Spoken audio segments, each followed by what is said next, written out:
लूका रचित सुसमाचार अध्याय 10। 70 चेलों का भेजा जाना। इसके पश्चात प्रभु ने 70 अन्य व्यक्ति को नियुक्त किया और उन्हें अपने आगे दो दो करके प्रत्येक नगर और स्थान को भेजा जहां वह स्वयं जाने पर था। उसने उनसे कहा, फसल तो बहुत खड़ी है पर मजदूर थोड़े हैं, अतः खेत के मालिक से विनती करो कि वह अपने खेत में मजदूरों को भेजे। जाओ, देखो मैं तुम्हें मेमनों के समान भेड़ियों के मध्य भेजता हूँ। अपने साथ ना तो बटुआ, ना झोला और ना जूतियां लो, और मार्ग में किसी को नमस्कार भी मत करो। जिस घर में भी प्रवेश करो, पहले कहो, इस घर में शांति बनी रहे। यदि वहां कोई शांति के योग्य हो तो तुम्हारी शांति उस पर बनी रहेगी, अन्यथा तुम्हारे पास लौट आएगी। उसी घर में रहो और जो कुछ वे तुम्हें दें उसी को खाओ और पियो, क्योंकि मजदूर को मजदूरी अवश्य ही मिलनी चाहिए। घर घर मत फिरो। जिस नगर में भी जाओ, जब वे तुम्हारा स्वागत करें तो जो कुछ तुम्हारे सामने रखा जाए वही खाओ।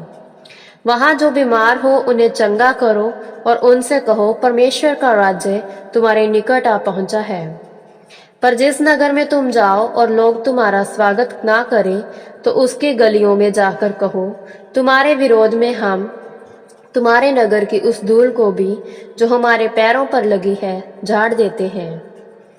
फिर भी यह निश्चय पूर्वक जान लो कि परमेश्वर का राज्य निकट आ पहुंचा है। मैं तुमसे कहता हूं कि उस दिन सदोम की दशा उस नगर से कहीं अधिक सहने योग्य होगी।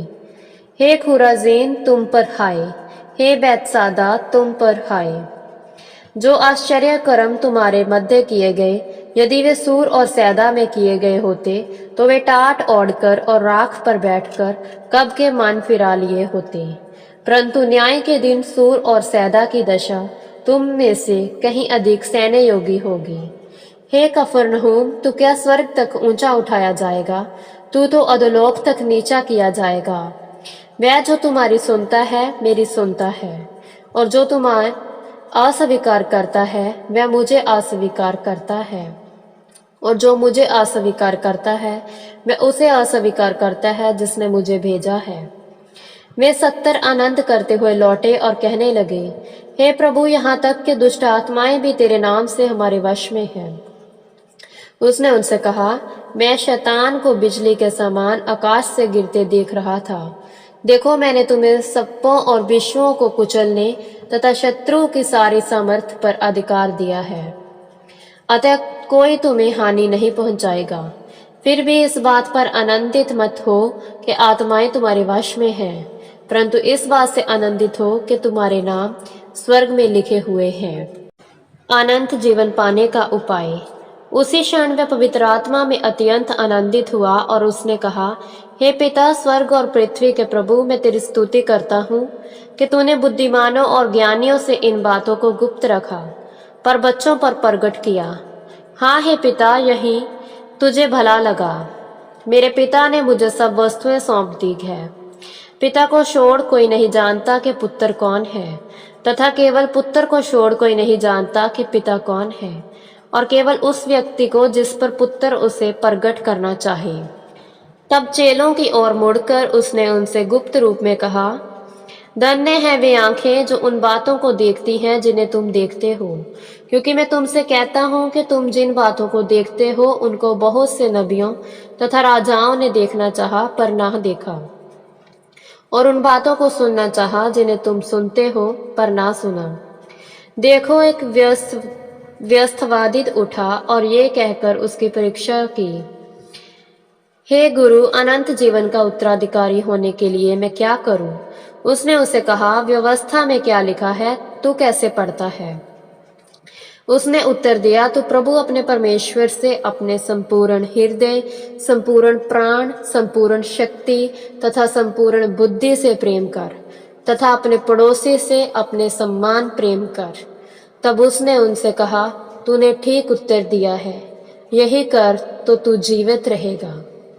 दयालु सामरी। परंतु उसने अपने को धर्मी ठहराने की इच्छा से यीशु से पूछा, और मेरा पड़ोसी कौन है? यीशु ने उत्तर दिया, एक मनुष्य यरूशलेम से यरीहो जा रहा था। वह डाकुओं से घिर गया उन्होंने उसके कपड़े उतार लिए और मारा पीटा, और वे उसे अधमरा छोड़कर चले गए।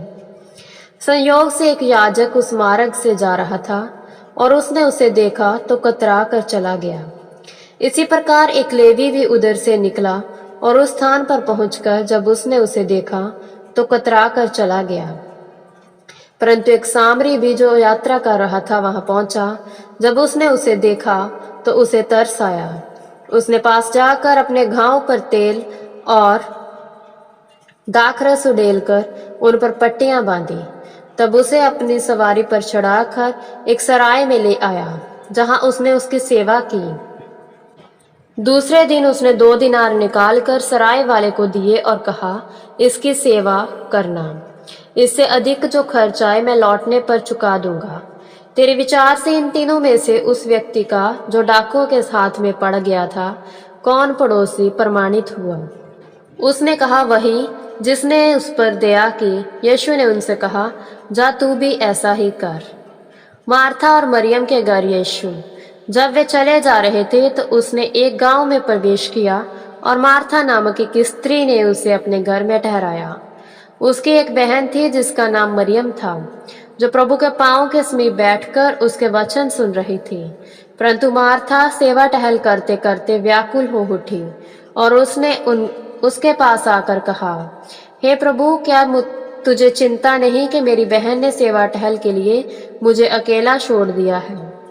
उसे कह कि वह मेरी सहायता करे। परंतु प्रभु ने उत्तर दिया, मार्था, हे मार्था, तू बहुत सी बातों के लिए चिंतित तथा व्याकुल रहती है, परंतु कुछ बातें आवश्यक है। वास्तव में एक ही बात, और मरियम ने उस उत्तम भाग को चुन लिया है जो उससे छीना ना जाएगा। यह प्रभु की वाणी है।